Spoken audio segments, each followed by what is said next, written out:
అందరికీ నమస్కారం. నేను స్వరూప పొట్లపల్లి. Welcome to Andhraprabha. దేశ రాజధానిని మరోసారి చుట్టుముట్టేందుకు పంజాబ్, హర్యానా రాష్ట్రాల నుంచి రైతులు ట్రాక్టర్లతో బయలుదేరడంతో రైతు సమస్యలు, డిమాండ్లు మరోసారి హాట్ టాపిక్ గా మారాయి. రైతుల డిమాండ్లలో అనేక అంశాలున్నాయి. వాటిలో కనీస మద్దతు ధర ఎంఎస్పి అనేది కీలక అంశం. కేంద్రంలో అధికారంలో ఉన్న భారతీయ జనతా పార్టీ నేతృత్వంలోని ప్రభుత్వం తాము అధికారంలోకి వచ్చిన తర్వాత సగటున వ్యవసాయ ఉత్పత్తుల కనీస మద్దతు ధరను 115% పెంచినట్లు గణాంకాలు చూపిస్తోంది. అయినా రైతులు ఈ విషయంలో ఎందుకు ఉద్యమానికి సిద్ధపడ్డారన్నదే అసలు ప్రశ్న. అందులోనూ యావత్ దేశానికి వ్యవసాయంలో మార్గదర్శకులుగా ఉండే పంజాబ్ రైతులే ఈ ఉద్యమానికి నేతృత్వం వహించడం వెనుక రాజకీయ కారణాలు కూడా ఉన్నాయన్న విమర్శలు మరోవైపు ఉన్నాయి.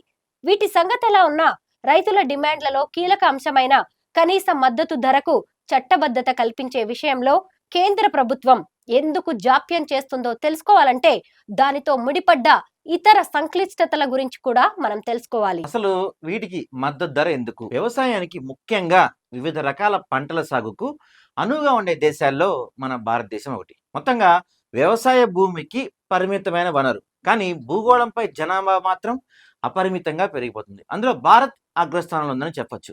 అందరి ఆకలి తీర్చాలంటే ఆ పరిమిత వ్యవసాయ భూమి నుంచే ఉత్పాదకతను పెంచాలి.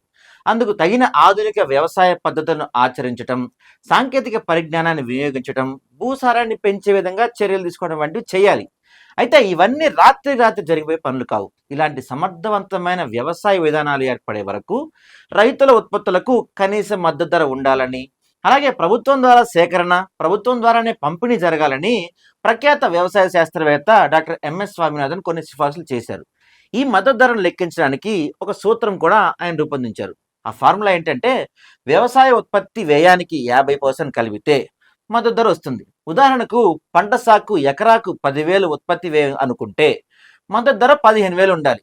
కానీ ఈ ధరను లెక్కించే విషయంలో కొన్ని లోపాలు మనకు స్పష్టంగా కనిపిస్తూ ఉన్నాయి. అసలు ఎంఎస్పిని ఎలా లెక్కిస్తారంటే, ప్రస్తుతం అమలు చేస్తున్న విధానం ప్రకారం వ్యవసాయ ఉత్పత్తి వ్యయంలో ఎరువులు, విత్తనాలు, కూలీల ఖర్చు ఈ అంశాలన్నిటినీ పరిగణలోకి తీసుకుంటారు. కానీ భారతదేశ వ్యవసాయంలో సామాజిక, ఆర్థిక వాస్తవికతను కూడా దృష్టిలో పెట్టుకోవాలి. వ్యవసాయమే జీవనోపాధిగా దేశంలోని అత్యధిక ప్రజానికం ఆధారపడి ఉంది. కానీ వారికిది లాభసాటిగా లేదు. అందుకే ఎన్నో తరాలుగా వ్యవసాయంపై ఆధారపడ్డ వర్గాలు ఇప్పుడు తమ పిల్లల్ని వ్యవసాయంలో కొనసాగించడానికి ఇష్టపడడం లేదు. వ్యవసాయాన్ని జీవనోపాధిగా కొనసాగించడానికి విముఖత చూపిస్తున్నారు. ప్రత్యామ్నాయ ఆదాయ మార్గాల వైపు దృష్టి సారిస్తున్నారు.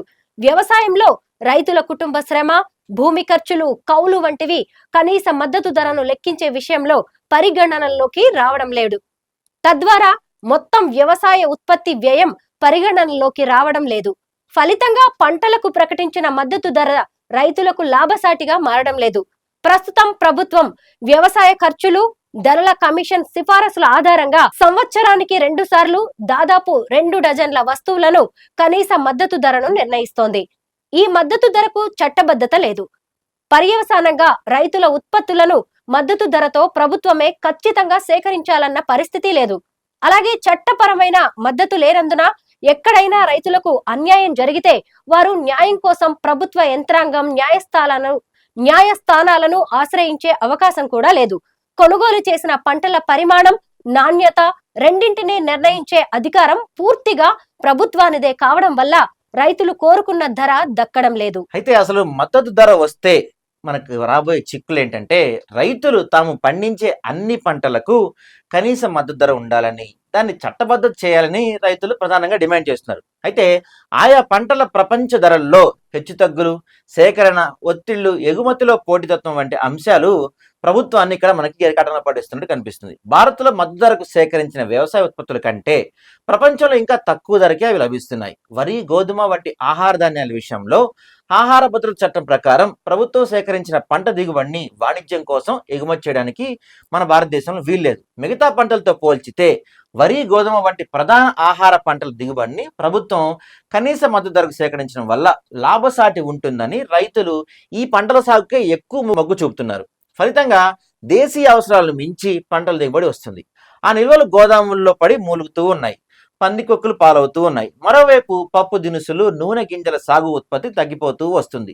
ఆయా ఉత్పత్తుల కొరత వల్ల ఏర్పడి ధరలు పెరిగిపోతున్నాయి. ఇది కూడా ప్రభుత్వానికి ఒక తలనొప్పిగా మారే అంశంగా ఉంది. మరోవైపు అత్యధిక నీటిని వినియోగించే వరి సాగు కారణంగా నీటి వనరుల పైన తీవ్ర ఒత్తిడి పెరుగుతూ ఉంది. పంటల వైవిధ్యం, సాగులో వైవిధ్యం కూడా మనకు ఇక్కడ స్పష్టంగా కనబడుతుంది. వాస్తవ పరిస్థితులు ఎలా ఉన్నాయి? దేశ జనాభాలో 60 కోట్ల మంది ప్రజలు ఆధారపడ్డ వ్యవసాయానికి ప్రభుత్వాలు అనేక రకాలుగా ప్రోత్సాహకాలు అందజేస్తున్నాయి. అందులో వ్యవసాయం ద్వారా గడించే సంపాదనపై ఆదాయపు పన్ను లేకపోవడం ఒకటి. దీన్ని దుర్వినియోగం చేస్తున్న ఉదంతాలు సైతం అనేకం కనిపించాయి.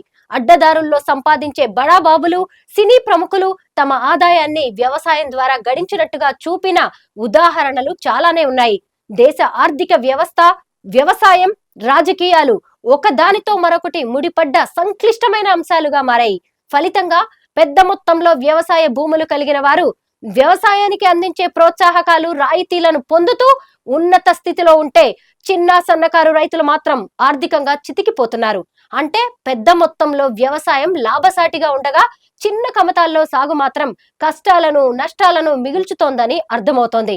ఈ క్రమంలో చేపట్టే భూ సంస్కరణలు చిన్న కమతాలను వ్యక్తులు లేదా కార్పొరేట్ శక్తులు స్వాధీనం చేసుకునే అవకాశం కల్పిస్తాయా అన్న ప్రశ్న తలెత్తుతోంది. ఎందుకంటే తరాలు మారే కొద్దీ ఉన్న భూమిని తమ వారసులకు పంచిపెట్టడం వల్ల కమతాల సైజు కూడా తగ్గిపోతోంది. మరోవైపు తయారీ, సేవా రంగాల్లో ఉన్న స్వేచ్ఛ మార్కెట్ తరహా పరిస్థితులు వ్యవసాయానికి వర్తించవు. దేశంలో ఓ చోట తయారయ్యే వస్తువును ప్రపంచంలో మరెక్కడైనా విక్రయించుకునే వెసులుబాటు తయారీదారుకి సహజంగా ఉంటుంది. కానీ వ్యవసాయదారుల్లో మాత్రం ఆ పరిస్థితి లేదు. అందుకే ఏకకాలంలో మదనపల్లి మార్కెట్లో కిలో ₹2 టమాటా రైతులు అమ్ముకోవటం లేదా ఆవేదనతో రోడ్డుపై పారడం జరుగుతుంటే, మరోవైపు కిలోకి 100 నుంచి అంతకన్నా ఎక్కువ చెల్లించే పరిస్థితులు కూడా మన దేశంలో స్పష్టంగా కనిపిస్తున్నాయి. రైతులు తమ ఉత్పత్తులను ఎక్కడికైనా, ముఖ్యంగా విదేశాలకు ఎగుమతి చేసే స్వేచ్ఛ మనకు లేదని చెప్పొచ్చు. నిజమైన స్వేచ్ఛ మార్కెట్లో ఒక వరి రైతు సుదూర దేశంలో కిలో 200కు బియ్యం ధర ఎగుమతి చేసే స్వేచ్ఛ కలిగి ఉండాలి. ఇది సుదూర వాస్తవికతగా మిగిలిపోతుంది. రైతులు అమ్మే ధరకు, వినియోగదారుడు కొనే ధరకు మధ్య చాలా వ్యత్యాసం కనిపిస్తుంది.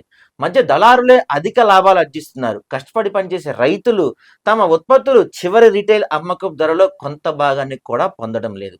ఈ పరిస్థితులు కనీస మద్దతు ధర చుట్టూ ఇప్పుడు రాజకీయంగా అలుముకుంటుంది.